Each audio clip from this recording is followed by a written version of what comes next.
जब जीव को मनुष्य शरीर में जन्म लेना होता है तो प्रकृति में वर्षा के साथ आता है, प्रकृति में वर्षा के साथ आया और फसल में मूली, गाजर, गेहूं, अन्न, इनमें वो जीव प्रवेश करता है और उसे माता पिता दोनों पाते हैं। तो सप्तम धातु वीर के रूप में परिणित होता है जीव। वो वीर कण के रूप में माता के उदर में जब प्रवेश करता है तो एक रात्रि में मां का और पिता का दोनों का वो जो वीर मिलता है, उस रज और वीर के मिलने से एक कलल सा बनता है। 5 रात्रि व्यतीत होने के बाद एक बुदबुदा सा बनता है। 10 रात्रि व्यतीत होने के बाद एक बेर की सी आकृति होती है। फिर उसके बाद उसमें धीरे धीरे मांसपेशियां बढ़ने लगती हैं। 1 महीने में उसके सिर निकल आता है, 2 महीने में हाथ पांव अंगों का विभाग होता है, तीसरे महीने में नख, रोम, अस्थि, चर्म, स्त्री पुरुष के चिन्ह प्रकट हो जाते हैं, 4 महीने में मांसादि 7 धातुएं प्रकट हो जाती है, 5वें महीने में चेतना जागृत हो जाती है। जैसे अपने चेतना, ऐसे 5वें महीने में गर्भस्थ शिशु की चेतना जागृत हो गई। जीव है पर चेतना 5 महीने बाद मां के गर्भ में जागृत। अब उसे भूख लगती है, प्यास लगती है, वहां की तापमयी जलन, पीड़ा, छोटे छोटे कीड़ों के द्वारा काटना, 6ठे मास में झिल्ली से लपटा हुआ मां की दाहिनी कोख में कीड़े की तरह तड़पता है। उस समय माता को कड़वे और खट्टे पानी की लालसा होती है, जिससे उसके अंगों में जाकर भयंकर जलन होती है। यह है भोग। वो कृमि कीड़े की तरह तड़पता है। मलमूत्र के गड्ढे में बीच में झिल्ली में बंधा हुआ वो जीवात्मा सुकुमार तो होता है, वहां के कीड़े उसे नोचते हैं छोटे छोटे, वो तड़पता है। माता प्रसन्न होती कि जब बच्चा हिलता है, बोले है उसकी दुर्गति हो रही, वहां भयंकर कष्ट पा रहा है। ऐसा क्लेश होता है कि क्षण क्षण में बेहोश होता रहता है। माता के खाए हुए कड़वे, तीखे, गरम, नमकीन, रूखे, खट्टे, यही पदार्थ पाने की इच्छा होती है माता, क्योंकि उसको भोग भोगना है। उसके कोमल शरीर में भयानक पीड़ा होती है जब माता ऐसे पदार्थ खाती है। गर्भाशय की झिल्ली में लिपटा हुआ, आंतों और मलमूत्र से घिरा हुआ सिर, पेट की और पीठ और गर्दन एक कुंडलाकार, ऐसे कंकण जैसा, ऐसी आकृति गर्भस्थ शिशु की होती है। पिंजड़े में बंद पक्षी के समान पराधीन, ना तो वो हिलडुल सकता है ना बोल सकता है, बड़ा असमर्थ दुख को भोग रहा है, चेतना पूरी है।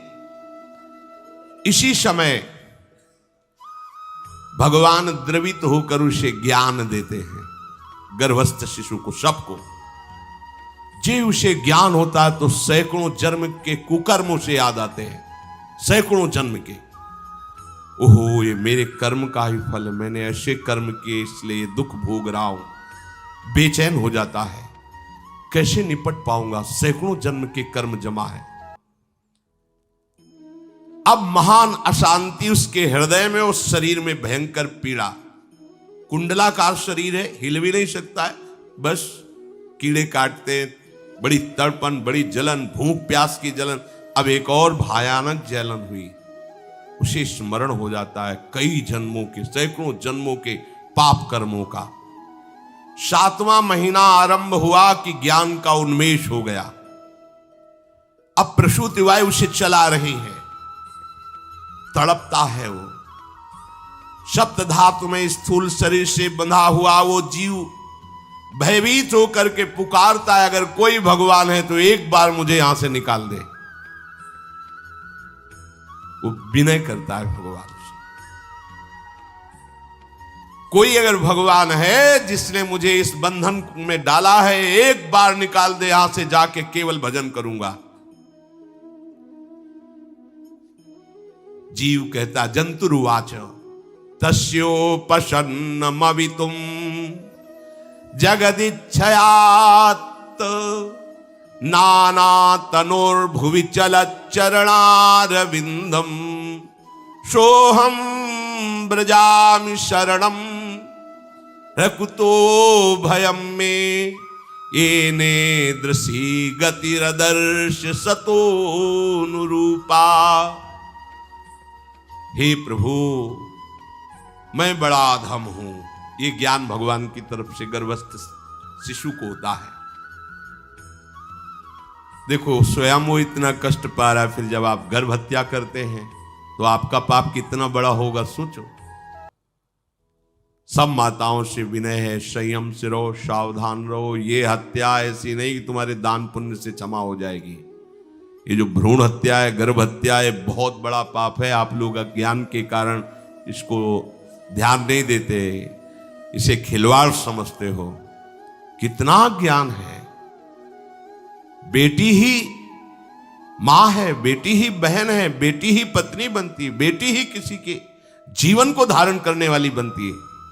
और आपने गर्भ में देख लिया बेटी है, तुम स्वयं मां होकर उसका साथ दे रहे हो, उसका नष्ट करने के लिए। हमारी तो बात ही समझ में नहीं आती, क्या बुद्धि भ्रष्ट हो गई। अगर पुरुष का इतना महत्व है तो बेटियां ना हो तो तुम्हारी कौन सी गति होगी, सोचो जरा। जीना मुश्किल हो जाएगा तुम्हारा। तुम पुरुष किस काम के रह जाओगे।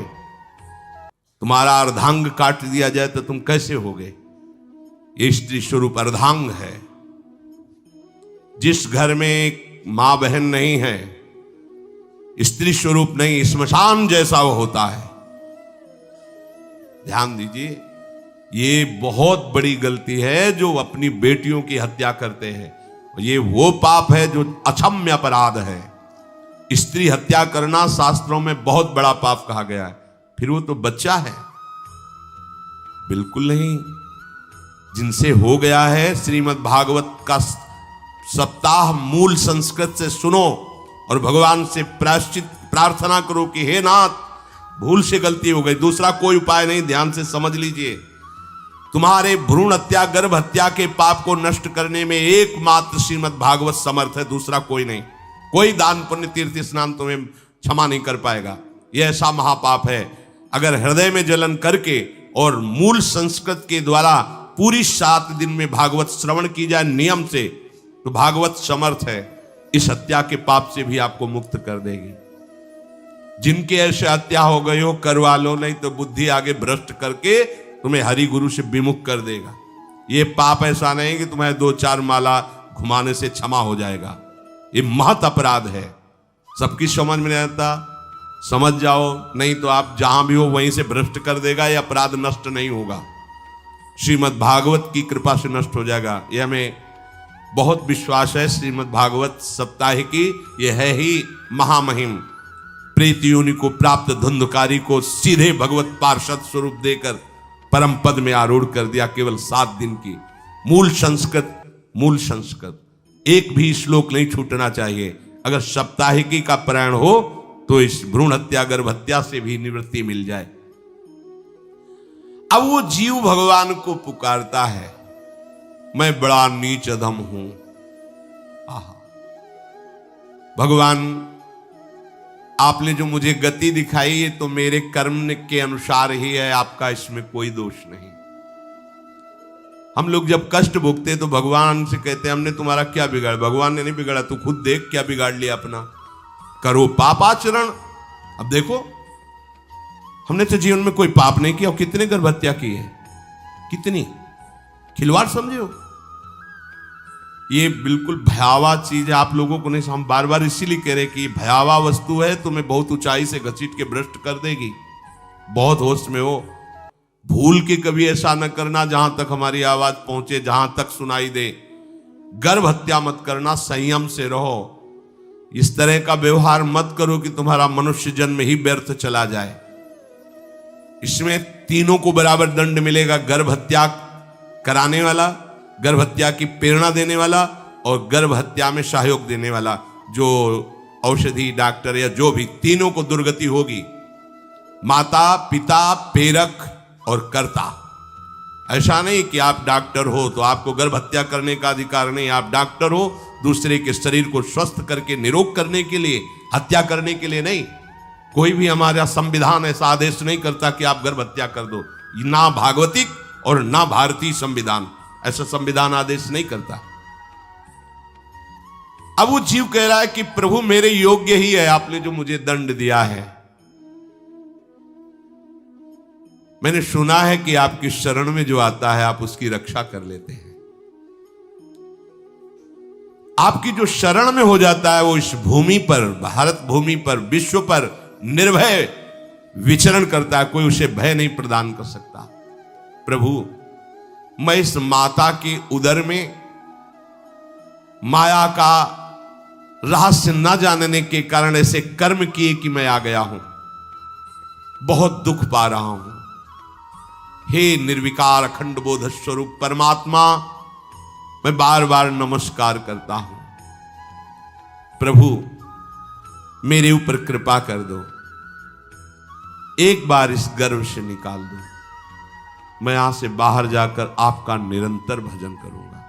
ये वादा करके आए हम प्रभु से सब। प्रभु ने करुणा करके हमें चांस दिया है मनुष्य शरीर।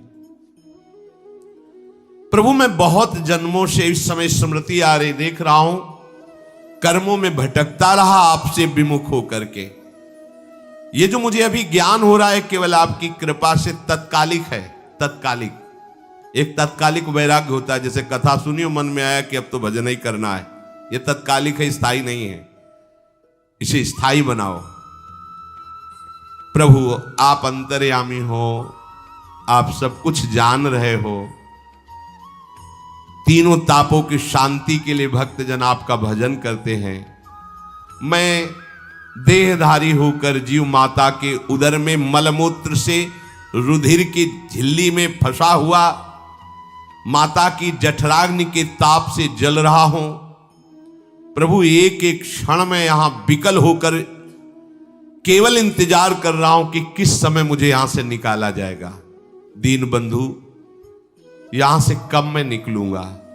स्वामिन आप बड़े दयालु हो, आप जैसे उदार प्रभु ने मुझ गर्भस्थ शिशु को ये ज्ञान दिया। हे दीन बंधु आप अपनी कृपा से प्रसन्न हो जाइए। प्रभु एक बार निकाल दीजिए, मैं ऐसा भजन करूंगा कि दोबारा संसार के दुख में नहीं आऊंगा।